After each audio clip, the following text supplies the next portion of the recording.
Halo Sobat Podcast, jumpa lagi di Podcast BGTK Sulawesi Utara, tempat di mana kita menerima seputaran informasi pendidikan dan peningkatan kompetensi guru dan tenaga kependidikan. Saya Meike dari BGTK Sulawesi Utara dengan senang hati akan memandu dialog interaktif ini. Sebelum mulai podcast, saya ingin pantun dulu. Perahu kecil di pantai berjajar. Ditemani angin sepoi-sepoi yang segar. Guru berkembang bukan sekedar mengajar, namun belajar berinovasi dengan benar. Sobat Podcast, hari ini kita mengangkat tema yang penting, yaitu child grooming. Tema ini menjadi viral dan masih dibahas sampai saat ini baik di media sosial maupun di media mainstream, di mana ada seorang artis Indonesia yang sempat mengalami child grooming, yaitu Aurelia Moremans. Nah, dia berbagi pengalamannya dengan menulis sebuah buku yang diberi judul Broken String. Dan itu merupakan hal yang memicu perdebatan panjang dan pembicaraan yang sampai saat ini belum selesai. Sobat Podcast, hari ini kita mengangkat tema itu karena kita menganggap yang menjadi sasaran dari kejahatan atau child grooming itu adalah peserta didik atau anak usia sekolah, pra-remaja dan remaja. Untuk itu maka tema ini kita kasih judul Kenali, Sadari, Cegah, dan Lindungi atau Deteksi Dini Child Grooming.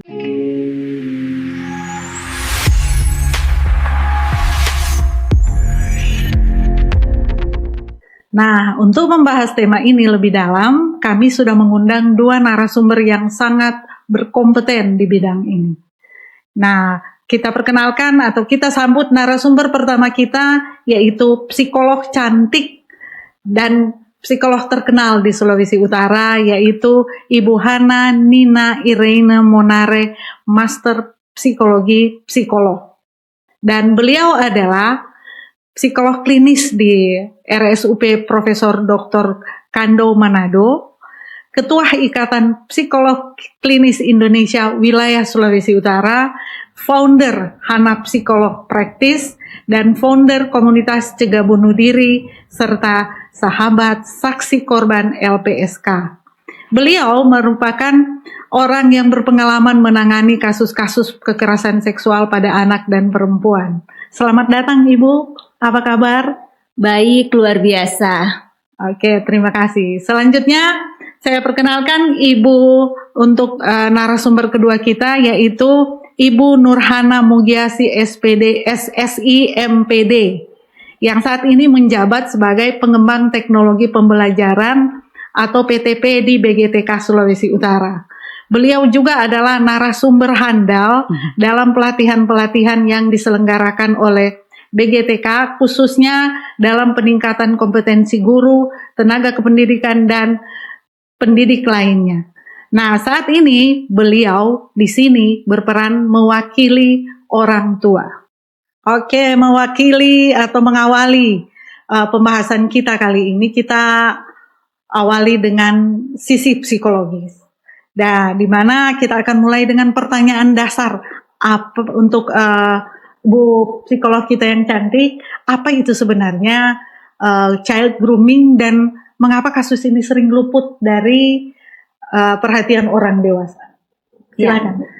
Membedakan terlebih dahulu child grooming dan child abuse, gitu. Ini sesuatu yang berbeda.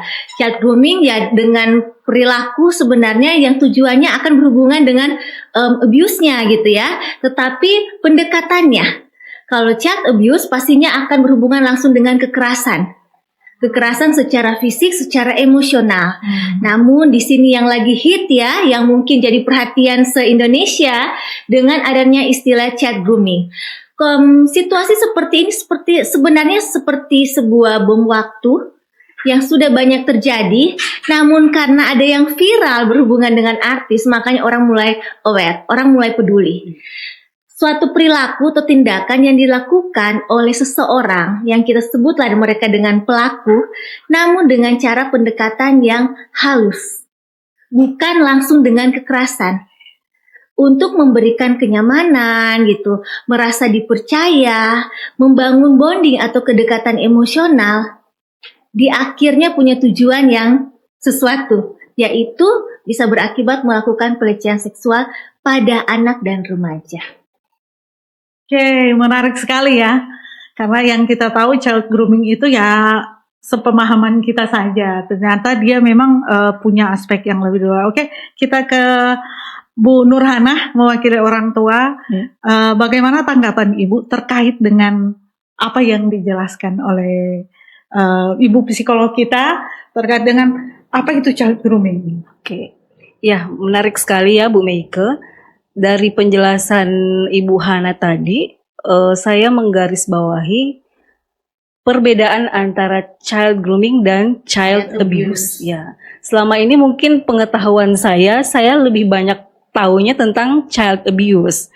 Ternyata ada yang membedakan, yaitu pendekatannya ya Bu Hana. Kalau child abuse itu langsung kekerasan seperti itu ya. Kalau child grooming lebih pendekatan secara emosional dulu mungkin ya, atau seksual mungkin seperti itu.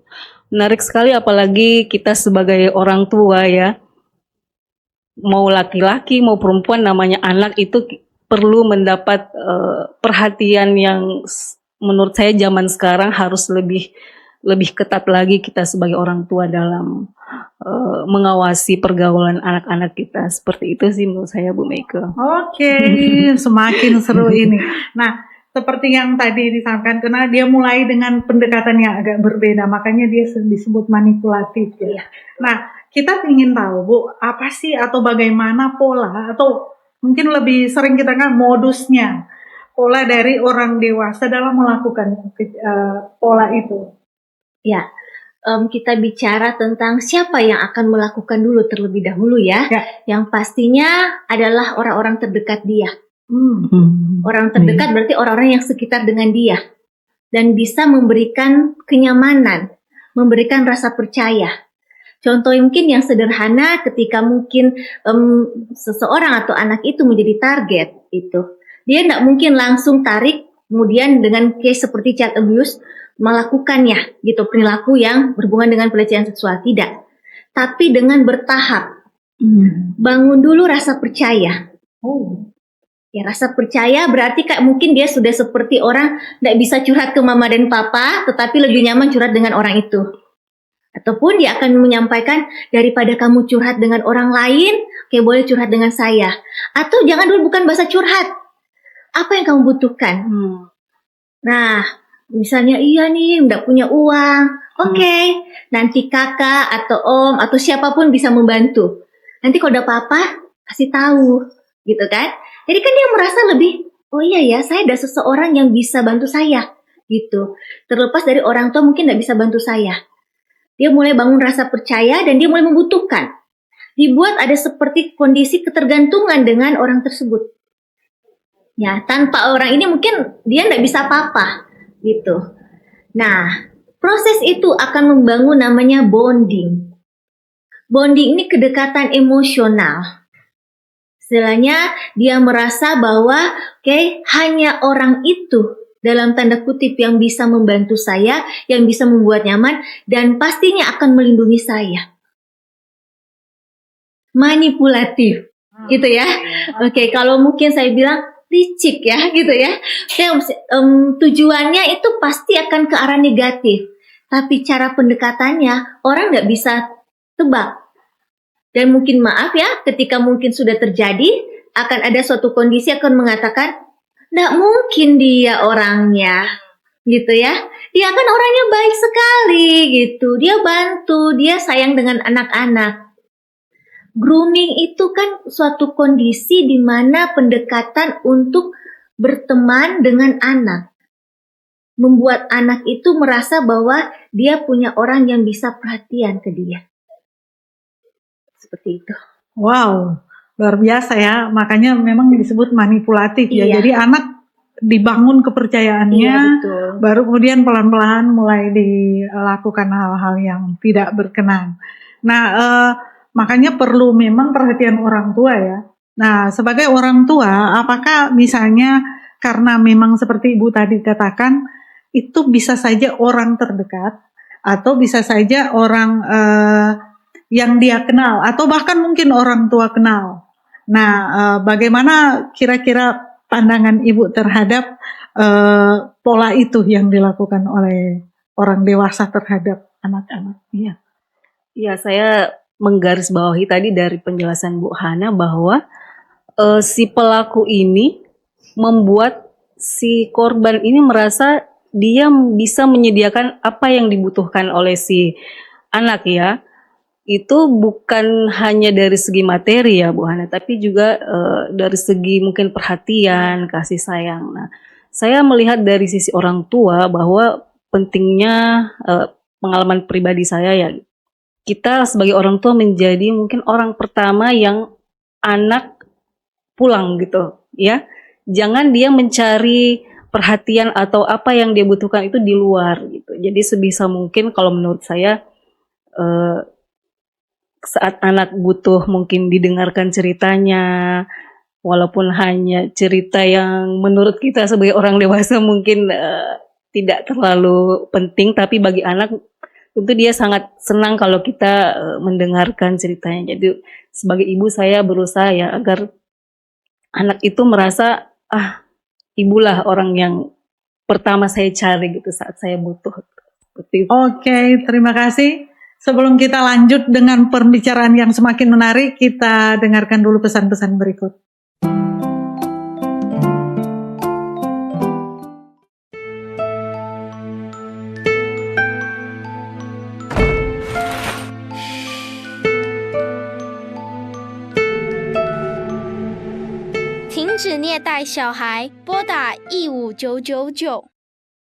Oke, kita lanjut nih Bu. Ini pertanyaan nih yang seru ini.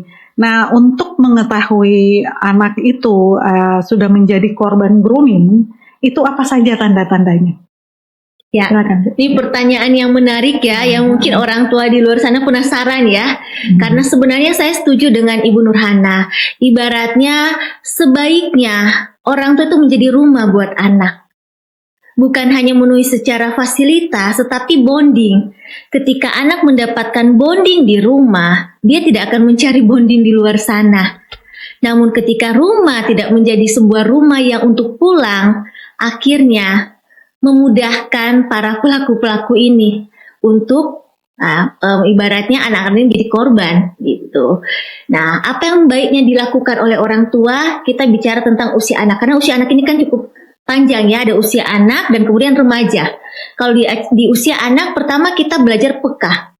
Saya emang sedikit kecewa ketika sudah dia masuk dalam abuse gitu ya, pada saat sudah dalam proses penanganan, dan kejadian misalnya sudah 1 tahun, saya tanya, ibu kok tidak perhatikan anaknya? Ya kan, anak yang masih usia kecil, maaf ya, seharusnya dia dekat dong dengan ibu, bukannya bicara komunikasi. Tapi dari perubahan fisik. Karena kita bicara dengan case-nya akan jatuhnya ke dia sexual abuse, itu kan wakil berhubungan dengan dia punya genital. Ya kan, bicara tentang dia punya toilet training. Anak-anak yang beberapa kasus yang saya dapati, dia mengeluhkan, Mama, maaf ya, mau buang air kecil sakit, gitu.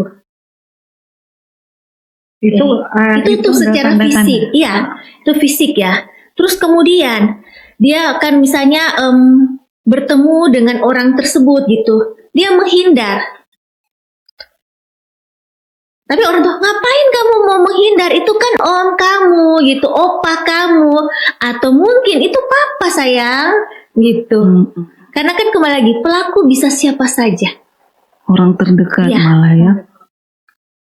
Nah, terus kemudian ketika dia mulai menghindar dari situ, ada dia punya dampak juga secara emosional. Biasanya anak ini kan tidak mengerti tentang kebutuhan seksual, karena kita akan bicara dampaknya. Orang tua bisa mendapati anak itu. Kenapa dia sudah melakukan perilaku yang sebelumnya, yang sebenarnya belum waktunya. Jangan langsung marah fokus ke anak, menyalahkan anak. Pertanyaan yang mungkin orang tua baiknya tanyakan. Dek, kakak, kamu udah lihat dari mana? Kamu tahu dari mana? Kamu belajar dari mana ini? Atau siapa yang melakukan ini? Ketika kita membuat nyaman, dia akan terbuka. Tapi ketika mama dan papanya atau orang terdekat melotot ke dia, nah, membuat gap dong dengan anak, anak akan menghindar. Dan akhirnya ini akan berulang-ulang. Yang mungkin baru sekali, perilaku child grooming dia akan berkali-kali, berulang-ulang. Dan ini kan membuat dampak bukan hanya dampak fisik, tetapi dampak psikologisnya akan cukup butuh waktu juga untuk pemulihan. Itu untuk usia anak ya, kategori anak ya. Tapi kalau kita bicara remaja, nah kita bicara remaja, pasti akan sama kebutuhan dulu emosional. Anak remaja mana sih nggak butuh duit, gitu ya. Nah, kita lihat di media sosial. Ini karena beberapa kasus yang ditangani. Di media sosial kan orang nggak kenal bisa jadi teman. Dia curhatkan di situ, dia tulis mungkin ada masalah atau dan lain-lain. Masuklah di messenger atau inbox DM dan lain-lain. Kenapa gitu ya? Kamu ada apa, ada masalah? Boleh kenalan, kamu boleh cerita ke saya. Dari situ dia merasakan ada orang lain, ada teman. Yang bisa mungkin dalam tanda kutip menggantikan orang tuanya. Terus kebutuhan finansial, kebutuhan ekonomi di usia remaja. Anak punya handphone tapi tidak punya kuota, bagaimana dia akan merasa hidup? Ini kan kita bicara realita. Iya. Masuklah di situ. Baik, nanti ditransfer ya. Baik, kamu sudah habis kuotanya? Oke, nanti dikirim ya. Nomornya berapa? Boleh nggak minta nomor WA-nya? Oke, lebih jauh lagi. Dari hanya media sosial mulai masuk dengan kontak yang lebih dekat. Selain tanya kabar dan lain-lain membuat ketergantungan, mulai dengan proses yang menjadi tujuannya. Kalau yang kita lewat online ya, oke, dia akan mulai, boleh nggak saya lihat muka kamu? Oh iya ya, muka kamu seperti ini, cantik dan lain-lain. Boleh nggak mau minta foto yang bagian ini? Kasus yang pernah saya dampingi, foto vulgar. Iya, yang awalnya tidak dengan pengancaman, awalnya dengan pendekatan yang grooming tadi. Dan akhirnya jadi dengan child abuse, usia remaja, kemudian pengancaman. Karena takut diviralkan. Dampaknya berhubungan dengan kesehatan mentalnya. Luar Itu biasa. tahapannya. Itu tahapannya gitu. Memang orang tua perlu tahu, dan bukan cuma orang tua, orang dewasa, guru di sekolah, kepala sekolah, walaupun kita juga anak-anak perlu diajak untuk lebih waspada ya, karena bisa jadi kan orang terdekat, Betul. atau bahkan bisa jadi guru, kepala sekolah, atau siapa yang bisa menjadi pelaku. Oke, kita kira tadi banyak yang Ibu sampaikan tentang bagaimana sih ciri-cirinya, tanda-tandanya, dan apa yang perlu kita ketahui lebih banyak. Sekarang kita mau ke Ibu Hana, bagaimana tanggapannya? Ya, sebenarnya saya boleh nggak saya bertanya satu boleh. ke Ibu Hana gitu ya. Tadi dari penjelasan Ibu Hana, si pelaku child grooming ini memang punya tujuan ya. Yang saya penasaran Bu, apakah mungkin tujuannya itu dari awal memang sudah ada niat untuk memanipulasi, memanfaatkan si korban, atau bisa saja dari awal sebenarnya dia memang suka, kayak seperti kasus artis tersebut ya, karena mungkin pacarnya gitu ya. Apakah memungkinkan awalnya mungkin dia tidak ada niat untuk memanipulasi atau memanfaatkan, tapi setelah berjalannya waktu dia melihat ada peluang dan muncul niat tersebut. Apakah bagaimana menurut? Iya, ini pertanyaan bagus ya gitu. Nah, kan kembali lagi anak ini rentang usia banyak gitu ya. Kalau kita bicara tentang anak, berarti tujuannya langsung di situ. pendekatan dengan grooming tujuannya dengan melakukan child abuse nantinya. Kalau kita bicara remaja, awalnya kan baik pacaran, istilahnya kan seperti itu. Tapi kalau kita bicara realita, anak usia remaja misalnya 1 SMA, terus kemudian dia pacaran dengan usia sudah 30-an. Maaf, itu bukan hanya bicara sebatas komunikasi saja.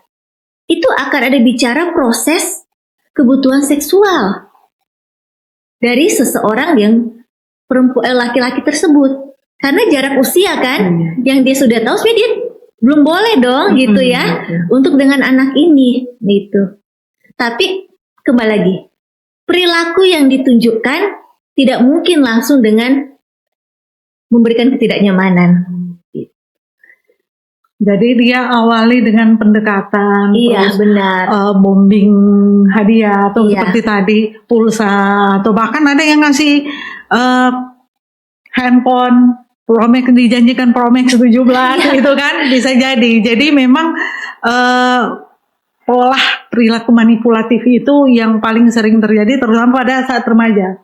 Kalau di anak-anak lebih ke child abuse langsung, ke remaja itu akan mulai dengan pola itu. Saya kira ini semakin menarik dan memang kita ingin lebih tahu apa sih kalau dari sisi psikologi, apa yang di samping tadi sudah sedikit dijelaskan, apa yang perlu dilakukan orang tua yang punya anak remaja terutama. Oke.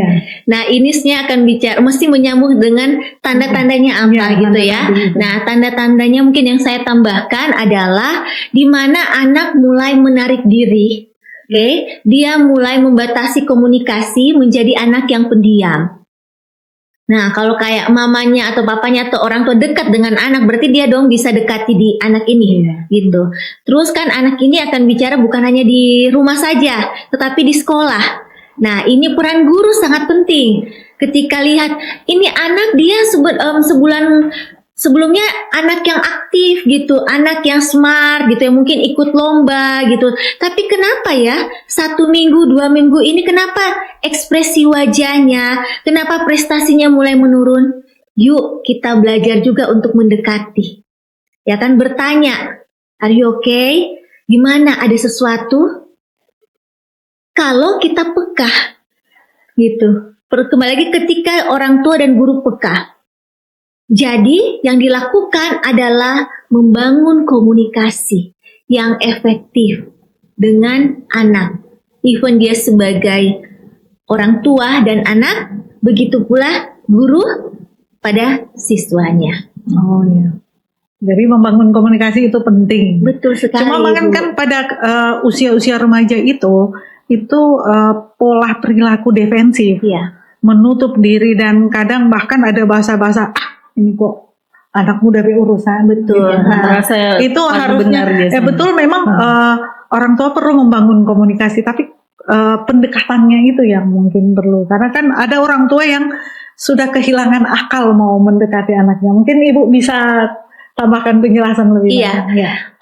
Sebenarnya kalau ketika mengatakan orang tua kehilangan akal, sekarang saya akan kembalikan kepribadian anak dibentuk oleh siapa? Siapa yang membuat anak itu menjadi gap dia komunikasi dengan orang tua? Siapa yang membuat dia merasa tidak nyaman untuk bercerita? Dan tiba-tiba di usia SMA seorang ibu gitu datang, "Kak, nanti curhat-curhat ke mama ya." Di mana mama belasan tahun yang sudah lewat gitu ya. Ya kan? Dia pun akan proses belajar, apakah betul kamu seorang ibu yang bisa saya percaya? Seorang ibu yang bisa membuat saya merasa nyaman bercerita, apalagi kalau bicara tentang relationship. Atau mungkin bercerita tentang kalau misalnya jauhkan, kalau dia sudah jadi korban gitu kan gitu, atau sudah mendapat pengancaman berhubungan pergaulannya. Ya.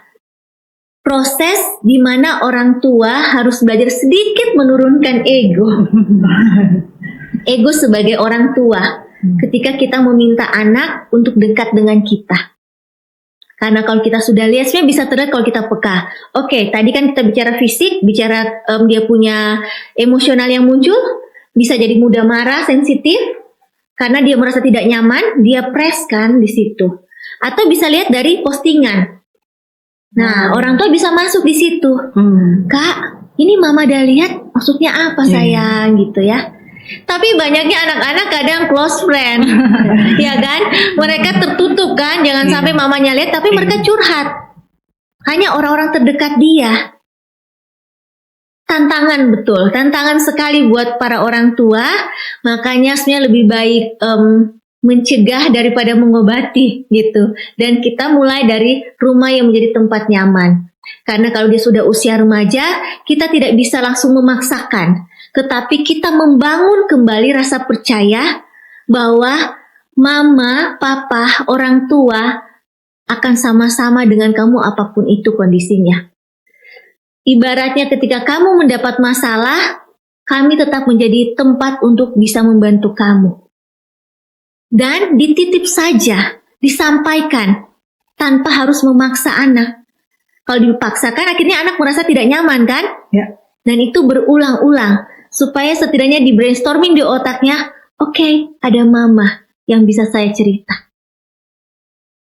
Anak kadang nggak butuh untuk nasihat-nasihat, tetapi rasa percaya bahwa ada orang tua yang bisa membantu dia. Oke, mantap benar. Kita lanjut Bu. Setelah gini kan, ketika orang tua mulai bisa membaca ini anak saya sudah jadi korban grooming atau gimana, itu langkah pertama apa yang perlu dilakukan oleh orang tua? Silakan Bu.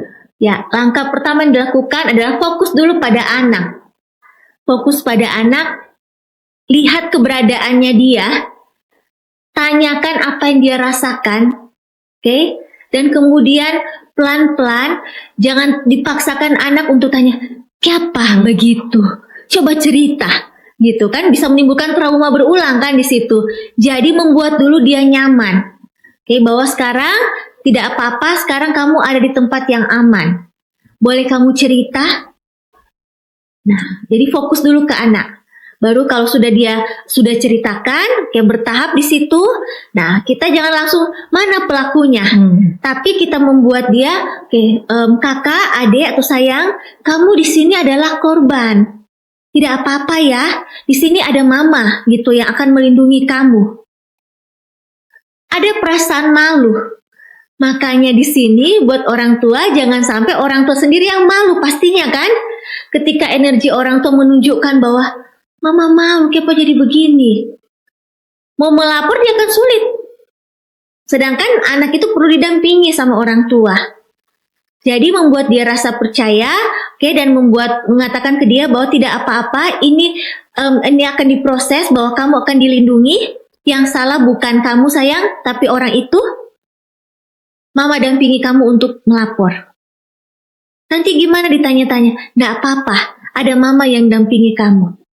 Kamu boleh ceritakan apa adanya. Supaya orang tersebut bisa mendapatkan hukuman yang setimpal dengan perilakunya dia. Nah, kalau dari situ sudah berproses, nanti akan masuk ke tahapan di tempat mana sih akan mendapatkan perlindungan, gitu ya. Bisa dengan UPTD PPA setempat yang terdekat ya, gitu, yang bisa mendapatkan langsung perlindungan berhubungan dengan proses kasus-kasus. Nah, kalau berhubungan dengan pelaku, jangan habiskan energi untuk fokus pada pelaku. Fokus lindungi anak. Karena bagian pelaku ketika sudah dilaporkan, nanti ada pihak lain kan yang akan bertugas gitu ya. Gitu, ada pihak kepolisian, aparat yang akan membantu di situ. Dampingi anak karena untuk melewati proses pelaporan cukup membutuhkan energi. Ada kondisi up down, ada kondisi dia menyerah, rasa malu, tidak percaya diri, menyalahkan dirinya sampai bisa muncul pikiran yang tidak nyaman.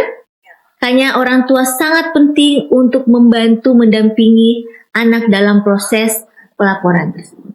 Oke. Nah, ini nyambung dengan pertanyaan itu kan tadi, jadi menghadapi anak dulu. Nah, pada tahap mana orang tua butuh bantuan profesional?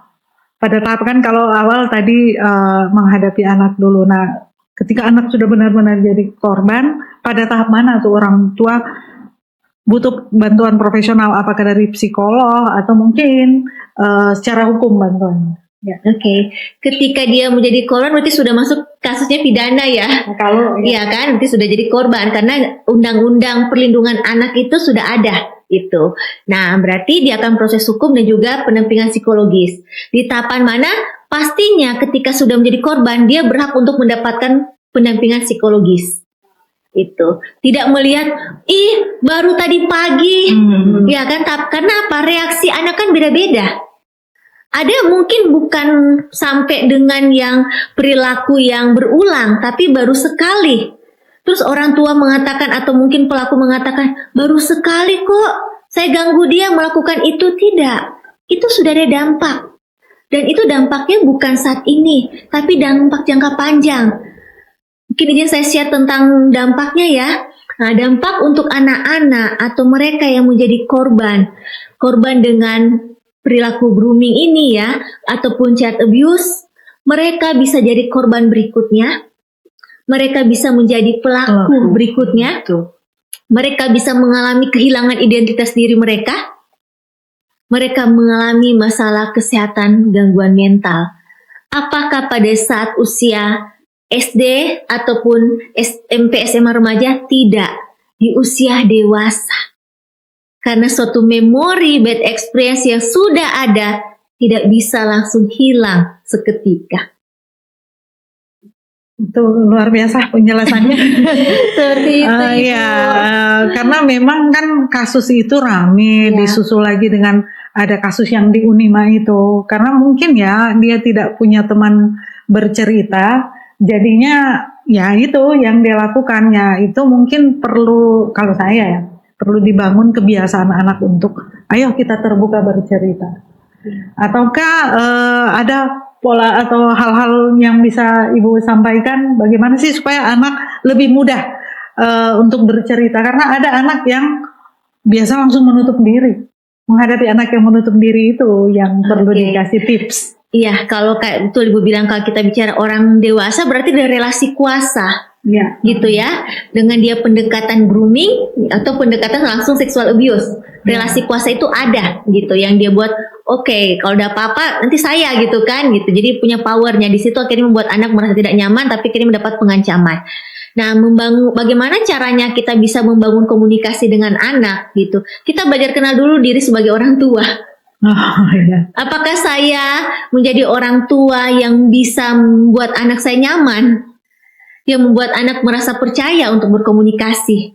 Sama mungkin tadi saya sampaikan, dia di usia remaja, mamanya mau pingin dekat kan, gitu. Kayak karena mama lihat, kayaknya dia lebih menarik diri, gitu.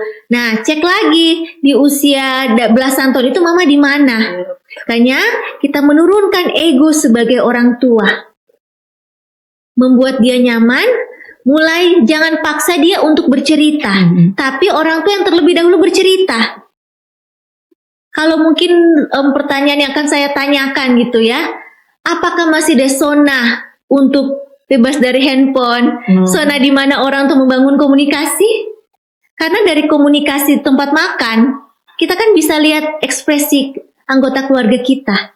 Dari situ kita bisa merasakan apa yang dirasakan anggota keluarga kita ketika terjadi sesuatu. Oke, saya kira ini semakin seru, semakin asik, tapi kita dengarkan dulu pesan-pesan berikut ya.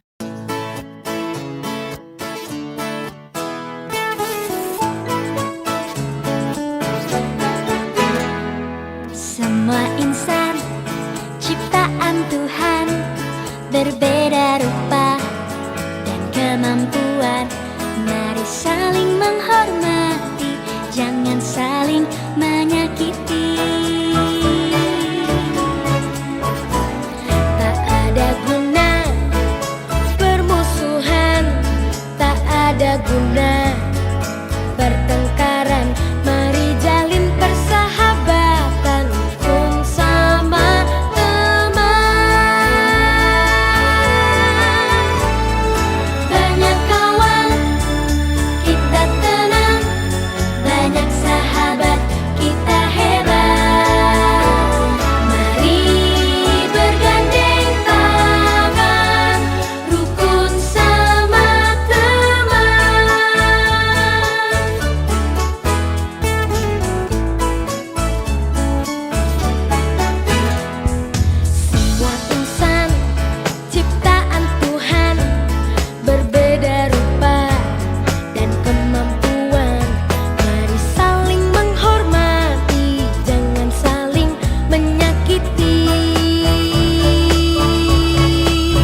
Oke Bu, tadi kita sudah banyak bicara perilaku anak dan peran orang tua. Nah sekarang karena kita ada di dunia pendidikan, bagaimana sih sebenarnya peran sekolah secara institusi dan peran guru atau kepala sekolah? Karena kan seperti Ibu bilang tadi bisa aja orang terdekat dalam hal ini guru di sekolah yang malah justru jadi pelaku itu, karena memang ada kasus-kasus seperti itu, guru yang menjadi pelaku kekerasan seksual terhadap anak-anak. Nah, apa yang perlu anak-anak waspadai terkait dengan ini, dan bagaimana anak-anak bersikap jika ada hal seperti itu? Ya, ini kita bicara pencegahannya. Ya. Terlebih dahulu bagaimana sebaiknya sebenarnya ya, sudah diterapkan tentang sex education di dunia pendidikan. Ya. Dimulai sebenarnya dari usia TK. TK, SD itu sudah boleh diberikan pendidikan seks untuk anak sesuai dengan usianya. Karena bahasanya juga pastinya kan bahasa yang nggak bisa disamakan bahasa ke anak remaja SMA dengan anak yang TK atau SD. Dari situ kita akan membantu anak bahwa dirinya itu berhak untuk dilindungi. Siapapun dia tidak boleh untuk membuat dia tersakiti atau dirugikan atau menyentuh bagian-bagian yang tidak boleh dilakukan. Dan ketika terjadi sesuatu, ada mama untuk mendengarkan curhatan kamu. Nah, baru kalau sudah di usia remaja akan lebih luas lagi bahasanya. Dengan metode yang bukan menakuti, tapi kita harus lebih to the point ke anak-anak ini. Daripada kita menasihati. Dampaknya apa? Bukan hanya hamil saja. Penyakit menular seksual yang belum ada obat sampai saat ini, HIV, AIDS, dan lain-lain, itu terjadi dari mana? Dari awalnya grooming, perilaku grooming, dia menjadi korban sexual abuse berhubungan ke kondisi fisiknya. Jadi tidak apa-apa kita untuk menyampaikan lebih dalam lagi dampak jangka panjang ke usia remaja. Itu yang akan mereka bisa lebih terima. Daripada kita mungkin mengatakan tidak boleh pacaran di usia SMA atau kan gitu ya. Semakin di anak-anak sekarang kan semakin kita larang ya kan Ibu ya sebagai orang tua ya, semakin dia pingin cari tahu. Tapi kita berbicara sebab akibatnya apa. Kalau kayak kamu anak laki-laki, kamu melakukan ini ke anak perempuan, sudah tahu enggak dia punya dampaknya? Kalau kayak saya dengan anak-anak, saya mengatakan ke mereka, sudah siap untuk menjadi mama papa muda, gitu. Sedangkan masih punya cita-cita. Jadi kita akan membantu brainstorming yang positif ke mereka. Karena yang mereka lihat gadget itu kita nggak bisa kontrol. Tapi brainstorming positif yang kita berulang-ulang sampaikan di sekolah, itu mereka akan ingat. Itu untuk yang usia anak-anak di dunia sekolah atau pendidikan. Ya. Lalu peran guru dan kepala sekolah atau guru lah di sekolah seperti apa terkait dengan hal-hal ini? Pasti kita bicara kurikulum dulu ya. Kurikulum tentang pendidikan seks di usia anak. Disesuaikan dengan tingkatan pendidikannya. Terus kemudian, apakah bimbingan konseling itu aktif? Gitu. Apakah bimbingan konseling itu aktif? Jadi ruangan konseling bukan berarti anak bermasalah. Tapi mereka bisa curhat ketika mereka tidak bisa curhat ke orang lain. Gitu. Image-nya juga mungkin yang harus diubah. Bahwa ruangan konseling itu bisa menjadi rumah mungkin kedua mereka untuk mendapatkan kenyamanan daripada mereka curhat di media sosial. Nah, kendala di sekolah mungkin tidak semua sekolah punya guru bimbingan konseling. Berarti diharapkan bolehkah guru, wali kelas, atau mungkin guru-guru yang lain itu mendapatkan pelatihan dasar. Kalau mungkin kami di psikologi mengatakan ada namanya dukungan psikologis awal. Yang bisa dilakukan guru untuk menangani ketika mungkin anak-anak ini sudah menjadi korban. Nah, itu kan ada tahapan-tahapannya. Dari dia melihat perilaku anak-anak, bandingkan dia punya prestasinya gitu. Baru bagaimana kita membangun komunikasi, bagaimana kita membangun jejaring siapa yang akan bantu dia ketika ternyata dia sudah jadi korban. Jadi guru tahu prosesnya bagaimana. Itu sih kalau dari saya untuk pihak sekolah. Oke, mantap, benar masukan. Kita ke Ibu Hana. Kalau menurut orang tua, seperti misalnya tadi soal pendidikan seks ke anak-anak, seperti Ibu bilang tadi bahwa itu harusnya mulai dari TK bahkan. Nah, bagaimana pandangan Ibu sebagai orang tua? Ya, sebagai orang tua, menurut saya gitu ya, yang paling penting yang bisa kita lakukan adalah membekali anak gitu ya, membekali anak dengan pengetahuan bahwa hal-hal ini yang boleh dengan yang tidak boleh. Kalau bilang dari TK, bahkan menurut saya bisa dari sebelum TK pun sudah bisa diperkenalkan, misalnya pada usia-usia toddler gitu ya, balita, batita, mungkin bisa mulai diperkenalkan buku-buku bacaan. Ada salah satu buku itu yang memperkenalkan bagian tubuh anak gitu ya. Dari situ kan kita bisa mulai mengajarkan bahwa ini tidak boleh gitu ya, tidak boleh dilihat orang lain selain mama atau papa gitu. Kemudian yang kedua tentunya dari segi menurut saya gitu ya, mentalnya kita bekali anak. Kita kan sebagai orang tua tidak bisa 24 jam melindungi mereka gitu ya, dengan siapa dia berinteraksi. Tentunya kita bekali bahwa begini cara kamu berinteraksi dengan orang lain. Kalau ada orang yang bersikap seperti ini, sebaiknya atau seharusnya kamu seperti apa gitu. Menurut saya seperti itu. Oke. Asik ini pertanyaannya. Oke, kalau tadi kita sudah dari sekolah, terus bagaimana orang tua. Sekarang mungkin gini, di era sekarang adalah era media sosial. Nah, apa sih yang perlu diwaspadai? Karena sekarang orang tua pun kalau anak sudah pegang handphone agak susah mau lepaskan dulu. Nah, apa yang perlu diwaspadai? Karena ya namanya media sosial pasti ada plus minusnya. Nah, ini terkait dengan kekerasan yang sering terjadi di situ itu. Apa yang perlu dilakukan oleh si anak maupun orang tua? Silakan. Ya, kalau mungkin kita bicara anak, berarti orang tua harus membangun sistem dong yang nyaman buat anak.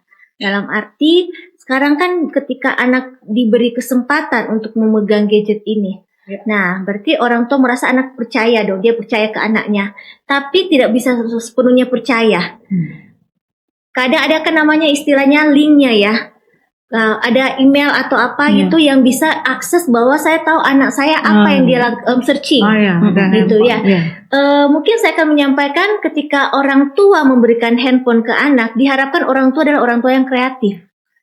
Karena anak tidak salah sepenuhnya. Siapa yang memberikan handphone itu? Orang tua.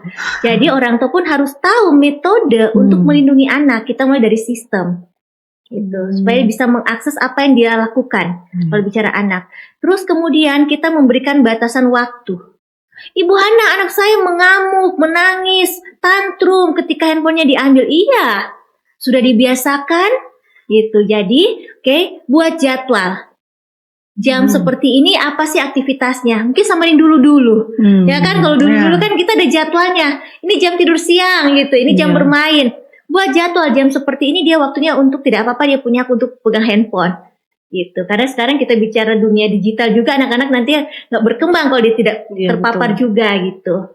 Nah, dan ada waktu juga, ada situasi di mana kalau kayak kita bicara akun ya gitu. Nah, sebaiknya usia anak, kalau anak kita sudah dibuatkan akun sama orang tua, berarti orang tua harus yang pegang gitu ya. Nah, kalau usia SD-nya antisipasinya, alangkah baiknya anak tidak dibiarkan buat akun dan dia sendiri yang akses. Tapi orang tua punya hak di situ. Baiknya orang tua yang punya akunnya gitu ya, bukan anak yang buat gitu. Supaya bisa melindungi, tahu aktivitasnya apa. Kalau kayak di usia remaja, ya ini tantangan terbesar buat para orang tua. Ini saya kasih rahasia yang buat para orang tua, ketika anak Anda punya media sosial, even dia Facebook, baru kemudian sekarang ada namanya dengan Instagram dan lain-lain itu, berarti orang tua bertemanlah dengan anak itu. Ibu Hana nanti ketahuan dong saya mamanya. Nah, caranya buatlah akun yang fake gitu ya. Gitu ya. Oke, apa yang menjadi idolanya? Tujuannya apa? Anda tahu anak Anda punya aktivitas. Anak sekarang kan bisa punya berapa akun. Kalau kayak dia lihat add muka mamanya. Aduh, nanti mama tahu dong aktivitas saya. Langsung di-block Gitu. Karena dia bisa buat update status kan close friend Iya. gitu. Jadi Disembunyikan gitu. jadi lihat anak punya kebutuhannya apa. Oh, ternyata dia suka idola ini. Nggak apa-apa. Orang tua harus pintar buat seperti itu. Di dunia realita itu kadang anak bisa menjadi pribadi ini A, tapi di dunia maya dia bisa menjadi pribadi B. Tapi bukan gangguan kepribadian. Gitu. Cara dia untuk menyampaikan emosi itu yang dia tidak terbiasa, tidak dilatih, yang sebenarnya didapati dari figur orang tua. Akhirnya dia ekspresikan di luar sana. Itu Wow, mungkin ya. Ibu ya. Ya, itu tips-tips yang bagaimana mengendalikan medsos itu. Iya, Karena betul. memang kan medsos itu luar biasa. Betul bahwa anak-anak sekarang ketika dia tahu orang tua, dia blokir. Iya. Dia bahkan sembunyikan dia dia. sembunyikan Tidak berteman, tidak Tidak di-confirm berteman kan, atau tidak menolak, iya kan. Nah, itu memang perlu tips-tips seperti itu tadi, dan tadi luar biasa tipsnya.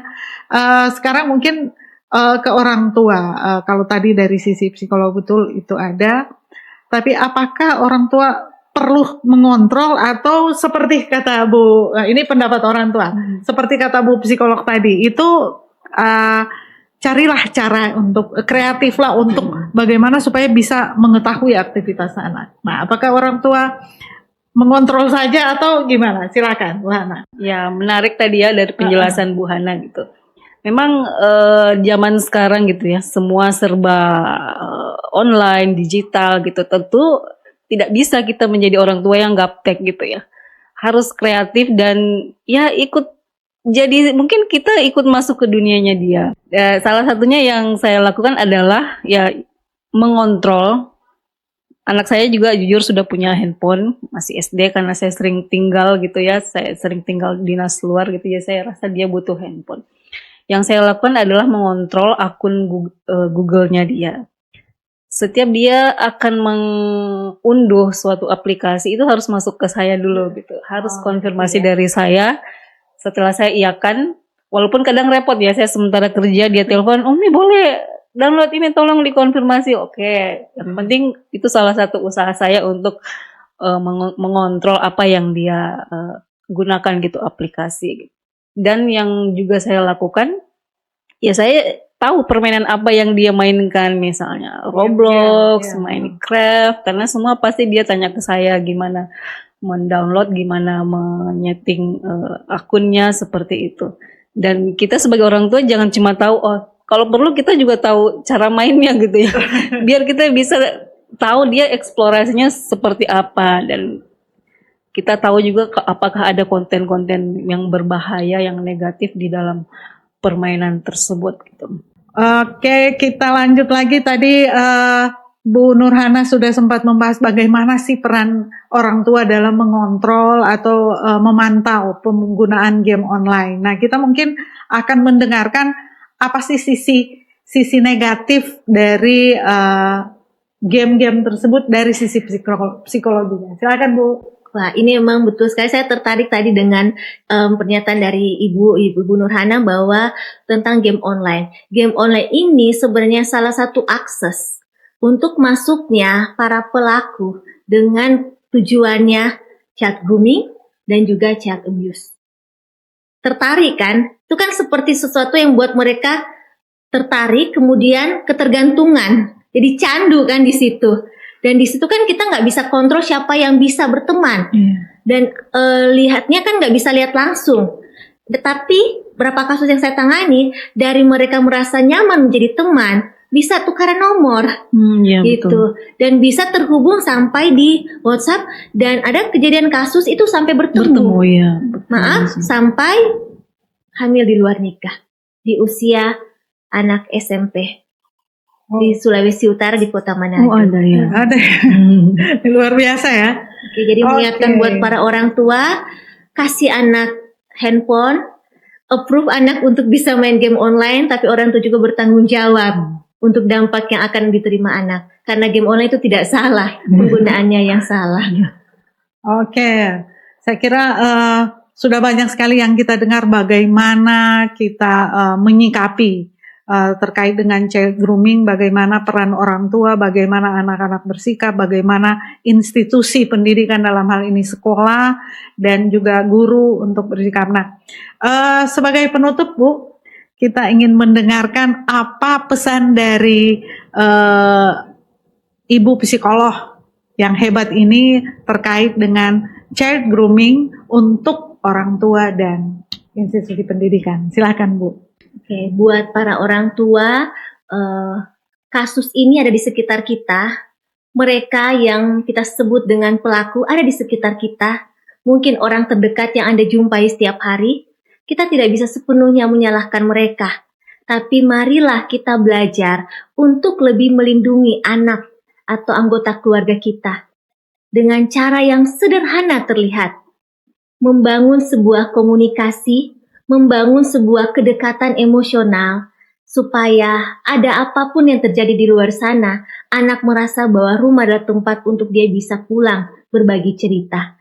Dan buat dunia pendidikan, yang kita tidak bisa pungkiri, berapa kasus juga bahwa dunia pendidikan menjadi tempat anak untuk melarikan diri karena di situ dia menjadi korban. Evaluasi kembali bagaimana sistem pendidikannya, bagaimana karakter dan kepribadian dari SDM yang ada.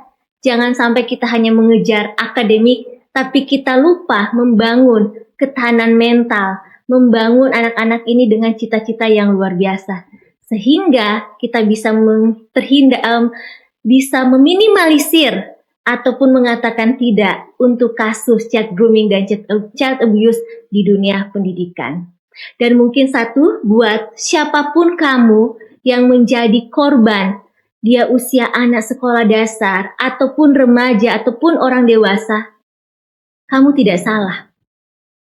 Kamu adalah korban, kamu tidak sendiri, kamu berharga, kamu punya hak untuk dilindungi, dan mendapat perlindungan, melanjutkan kehidupan. Luar biasa. Oke, terima kasih Ibu. Dan kita ke orang tua. Kita ingin mendengar pesan dari hati orang tua untuk orang tua yang lain yang menjadi pendengar ini. Silakan Bu. Iya, baik. Sebagai orang tua gitu ya, saya jujur senang sekali ya bisa berkesempatan berada di podcast ini karena saya juga banyak belajar gitu ya. Buat para orang tua yang sama seperti saya, mumpung yang anaknya masih kecil gitu ya, mumpung masih kecil, yang mungkin sebelumnya masih cuek-cuek sama anaknya, ayo kita sering-sering berkomunikasi tiap hari, diajak ngobrol anaknya biar anak itu nyaman untuk bercerita dengan kita, mau terbuka dengan kita. Itu lebih mudah dibanding nanti saat anak kita sudah remaja, akan semakin sulit untuk membangun komunikasi yang kita harapkan seperti itu.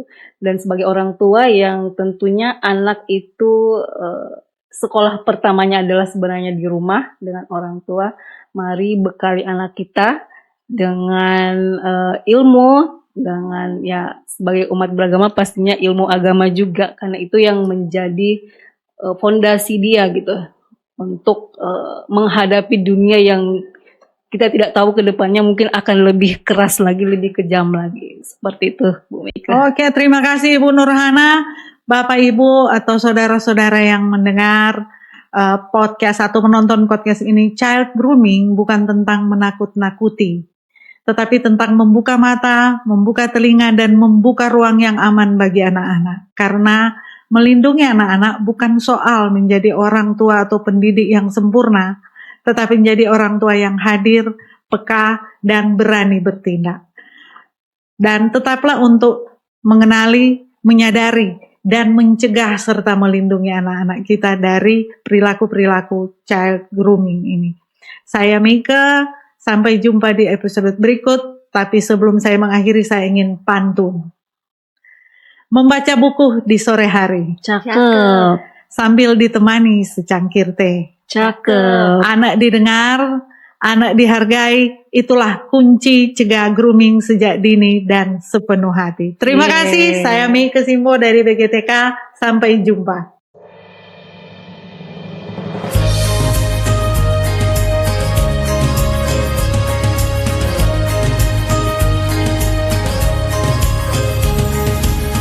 Murid mandiri dan kuat, tumbuh di lingkungan sehat, bersama